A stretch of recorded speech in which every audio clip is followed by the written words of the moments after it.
Nah, sekarang saya mau jelaskan lebih detail tentang pelanggaran-pelanggaran plagiasi, kemudian nanti sanksinya apa, terus bagian apa saja yang kita kutip tanpa kita menyebutkan sumber, dan itu bisa dikatakan sebagai tindakan plagiasi gitu ya.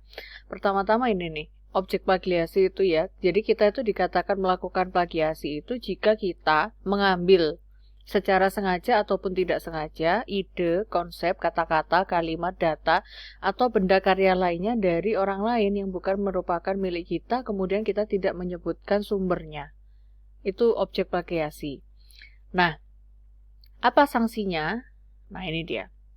Sanksinya kalau untuk tindakan plagiasi sendiri ya, kalau menurut Permendiknas nomor 17 tahun 2010 tentang pencegahan dan penanggulangan plagiat di perguruan tinggi itu seperti ini. Ini adalah pasal satunya. Di sini dijelaskan apa sih yang dimaksud dengan plagiasi, kemudian tindakan-tindakan untuk menanggulangi plagiasi itu seperti apa. Nanti PPT-nya saya cantumkan ya di Google Classroom, ini bisa dipelajari sendiri, tapi yang jelas yang dikatakan plagiat itu ketika secara sengaja atau tidak sengaja, seperti yang saya sampaikan tadi, mengambil tanpa menyebutkan sumber. Mengambil apa itu? Ide, konsep, gagasan, kalimat, data, atau benda karya lainnya dari orang lain, yang bukan milik kita lah ya intinya. Terus kita tidak mencantumkan sumbernya dari mana kita mengambil poin-poin tersebut. Kemudian, oke. Nah ini, lebih detailnya seperti ini. Lingkup dan pelaku plagiat tetapi tidak terbatas pada mengacu dan mengutip istilah. Tadi kan sudah disebutkan ya, kalau kita mengambil berupa ide, konsep, gagasan, istilah, kata, kalimat, nah itu tuh tergolong ke dalam plagiasi. Nah di pasal 1 ayat 1 Undang-Undang Sisdiknas itu dijelaskan lebih detail lagi bahwa plagiat itu juga mengacu pada tindakan ini nih, mengacu dan atau mengutip istilah, kata atau kalimat, data atau informasi dari suatu sumber tanpa menyebutkan sumbernya secara memadai. Tadi ini sudah saya jelaskan ya. Kemudian yang kedua, mengacu atau mengutip secara acak istilah, kata-kata dan atau kalimat dan atau informasi dari suatu sumber tanpa menyebutkan sumbernya secara memadai. Jadi tidak urut gitu. Jadi ngambilnya itu acak. Misalnya tadi ada karya 200 halaman, itu pertama yang diacu adalah halaman 1 sama halaman 12. Diacak seperti itu, terus kedua-duanya dari halaman 1 dan halaman 12 yang kita kutip itu, kita tidak menyebutkan sumbernya. Terus yang ketiga, menggunakan sumber gagasan, pendapat, pandangan, atau teori tanpa menyertakan sumber secara memadai. Ini sama saja ya, termasuk ke dalam tindakan plagiasi juga. Terus merumuskan dengan kata-kata atau kalimat sendiri dari sumber kata-kata atau gagasan pendapat orang lain tanpa menyebutkan sumber. Jadi gini, misalnya kita habis membaca suatu literatur ya, kemudian di dalamnya itu kita menganggap bahwa literatur tersebut sangat sesuai dengan gagasan yang sedang kita tulis. Nah, kemudian kita mencoba untuk membahasakan kembali dengan kalimat sendiri poin-poin gagasan yang tadi kita sebenarnya itu dapat dari literatur. Terus, celakanya kita tidak menyebutkan sumbernya. Nah, itu plagiasi juga tuh. Gitu, karena yang kita bahasakan dengan kalimat sendiri tadi itu bukan hasil karya kita sendiri, tapi sebenarnya kita mengambil dari gagasan orang lain. Terus yang kelima, menyerahkan suatu karya ilmiah yang dihasilkan dan atau telah dipublikasikan ke pihak lain sebagai karya ilmiahnya tanpa menyertakan sumber secara memadai. Jadi kita itu memberikan kepada pihak tertentu, ini misalnya saya sudah punya karya ilmiah ya, kemudian saya berikan sebagai referensi kepada mahasiswa bahwa kalau untuk menulis karya ilmiah itu caranya seperti ini, topiknya seperti ini, maka isinya akan seperti ini, dan ini bisa dipublikasikan ke jurnal seperti ini, dan seterusnya. Terus kalian mengutip apa yang sudah kami berikan itu tadi, mengambil gagasan, ide yang ada di dalam karya yang kami berikan itu tadi, tapi kalian tidak menyertakan sumber secara memadai bahwa itu adalah hasil tulisan saya atau Pak Sony, seperti itu. Nah, itu juga plagiasi. Jadi itu intinya yang dimaksud dengan plagiasi itu intinya ketika kita mengambil sesuatu berupa ide, kata, gagasan, konsep, data, informasi yang bukan dari milik kita sendiri, terus kita tidak mencantumkan sumber. Mengambil begitu saja, mengambil terus membahasakan dengan kalimat sendiri, tanpa menyertakan sumber, itu termasuk ke dalam tindakan plagiasi. Intinya seperti itu. Kemudian, yang dimaksud sumber, nah ini kan dari tadi disebutkan ya, tanpa menyebutkan sumber yang memadai. Apa yang dimaksud sumber? Menurut pasal 1 ayat 2, disebutkan bahwa orang perseorangan atau kelompok orang masing-masing bertindak untuk diri sendiri atau kelompok dan untuk dan atas nama suatu badan atau anonim penghasil suatu atau lebih karya dan atau karya ilmiah yang dibuat, diterbitkan, dipresentasikan, dimuat dalam bentuk tertulis baik cetak maupun elektronik. Jadi meskipun katakanlah yang saya berikan ya, saya atau Pak Sony berikan ke kalian sebagai contoh untuk menulis artikel ilmiah itu adalah suatu karya katakanlah yang belum kami publikasikan, tapi pernah kami presentasikan. Jadi PPT-nya aja ya, PPT-nya kami berikan. Kalian kutip atau kami membuat modul. Belum kami publikasikan, kalian kutip, kalian tidak menyebutkan sumbernya. Bahwa penulisnya adalah saya atau Pak Sony. Nah, itu masuk ke dalam plagiasi. Intinya seperti itu. Ini sih karya-karya apa?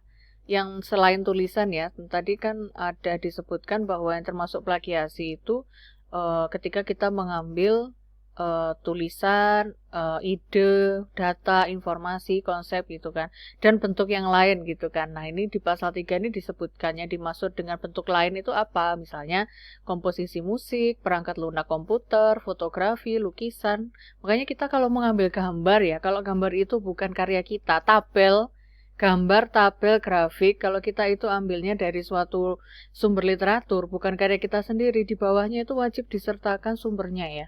Sumber dan gambar itu diperoleh dari mana, terus tabel itu diperoleh dari mana. Kalau tabel, Iya, tabel, gambar, grafik, yang penting bukan dari karya kita sendiri, terus kita ngambil dari suatu literatur, maka perlu disebutkan sumbernya. Seperti itu. Oke, selanjutnya. Oh, ini yang dimaksud dengan diterbitkan dan dipresentasikan tadi. Ini yang self-plagiarism tadi sudah saya jelaskan. Nah, kemudian yang berikut adalah beberapa kasus plagiasi yang lain ya. Ini selain yang sudah saya jelaskan sebelumnya. Beberapa kasus plagiasi itu juga terjadi ketika seseorang meng-copy-paste kalimat dari karya ilmiah lain tanpa sistem acuan yang baku. Tadi ini sudah. Penambahan teks dari karya ilmiah lain. Jadi kita itu apa? Ini yang jamak dilakukan oleh mahasiswa, tapi mudah-mudahan tidak termasuk Anda nantinya ya. Jadi ngumpulkan dari referensi 1, kedua, ketiga, dirangkum, ditulis tanpa menyebutkan sumber, plagiasi, kategori 2. Ya. Kemudian melakukan substitusi kata atau sinonim dari kalimat pada karya ilmiah yang lain. Jadi ini terjadi ketika kita hendak membahasakan sendiri sumber yang kita hendak sitasi. Biasanya membahasakan sendirinya itu dengan mencari sinonim dari kosakata dari sumber literasi yang kita sitasi tanpa menyebutkan sumber, itu juga plagiasi. Kemudian yang nomor 4, mengubah kalimat aktif menjadi pasif atau sebaliknya dari karya yang lain, ini dalam rangka membahasakan sendiri tadi ya, tanpa menyebutkan sumber. Parafrase juga iya, tanpa menyebutkan sumber, ini termasuk ke dalam kasus plagiasi. Terus sanksi, nah ini sanksinya ini ngeri nih ya. Bagi mahasiswa bisa berupa teguran, peringatan tertulis, penundaan pemberian sebagian hak mahasiswa, pembatalan nilai 1 atau beberapa mata kuliah yang diperoleh mahasiswa, pemberhentian dengan hormat dari status sebagai mahasiswa, pemberhentian tidak hormat, bahkan pembatalan ijazah apabila mahasiswa telah lulus. Ini sanksi-sanksinya untuk mahasiswa. Sementara itu, sanksi lain menurut Undang-Undang Sisdiknas mempergunakan karya ilmiah jiplakan untuk memperoleh gelar akademik, profesi, vokasi, dipidana penjara. Lah ini kalau sudah berat ya ini ya. Dipidana penjara paling lama 2 tahun dan atau denda paling banyak 200 juta rupiah. Makanya jangan sekali-sekali melakukan plagiasi ya. Terus ini bagi dosen. Mendapatkan teguran, peringatan tertulis, penundaan pemberian hak, penurunan pangkat dan jabatan akademik atau fungsional, pencabutan hak untuk diusulkan sebagai profesor, pemberhentian dengan hormat dari status dosen, pemberhentian dengan tidak hormat, pembatalan ijazah yang diperoleh dari PT yang bersangkutan. Sanksi pidananya, apabila dosen, peneliti, tenaga pendidikan menyandang sebutan profesor atau jenjang utama, maka diberhentikan dari jabatan profesor atau jenjang utamanya tersebut. Nah, kalau yang terakhir ini tentang penanggulangan kasus-kasus plagiasi ya. Intinya untuk menghindari plagiasi adalah gunakan ini nih. Ikuti petunjuk bagi penulis. Jadi stylenya dalam menulis karya ilmiah itu kan pasti ada pedomannya. Kalaupun kita mau merujuk juga ada yang namanya sitasi itu. Sumber sitasi dengan menggunakan style APA atau dengan menggunakan Harvard. Nah, itu bergantung pada perguruan tinggi masing-masing biasanya. Nah, itu diikuti saja. Terus tidak menggunakan data atau hasil olah data tertentu secara berulang tanpa kaidah acuan. Karena hati-hati dengan yang namanya fabrikasi sama self-plagiarism tadi ya. Kemudian melakukan rujukan yang diambil langsung dari sumber aslinya. Ini jauh lebih baik daripada kita melakukan kutipan dalam kutipan. Hati-hati, nanti bisa-bisa seperti Menteri Pendidikan Jerman tadi ya. Terus menulis semua sumber acuan di daftar pustaka. Jadi setiap hal yang kita sitasi, identitasnya wajib ada di daftar pustaka. Tidak melakukan klaim atas hasil penelitian yang dibiayai oleh pihak lain. Jadi ini mengambil ya ini ya, penelitian miliknya orang lain untuk kita klaim sebagai karya kita. Itu tidak boleh untuk dilakukan. Mencantumkan ucapan terima kasih kepada pihak yang berhak. Jadi kita biasanya kalau mau penelitian di sekolah misalnya ya, maka pihak-pihak tertentu, siswa, guru yang berkolaborasi dalam penelitian kita. Nah, itu yang kita sebutkan. Terus sponsor, kalau kita penelitiannya didanai hibah, nah yang pemberi hibahnya itu wajib kita berikan ucapan terima kasih. Biasanya itu adanya di sebelum daftar referensi, sesudahnya simpulan dan saran di bagian penutup. Kemudian untuk menghindari plagiarisme dan mematuhi etika penulisan karya ilmiah, kita wajib menggunakan bahasa yang baik. Tentunya bahasa Indonesia ragam ilmiah ya. Dan ini adalah beberapa daftar pustaka yang kami gunakan untuk membuat PowerPoint ini. Terima kasih.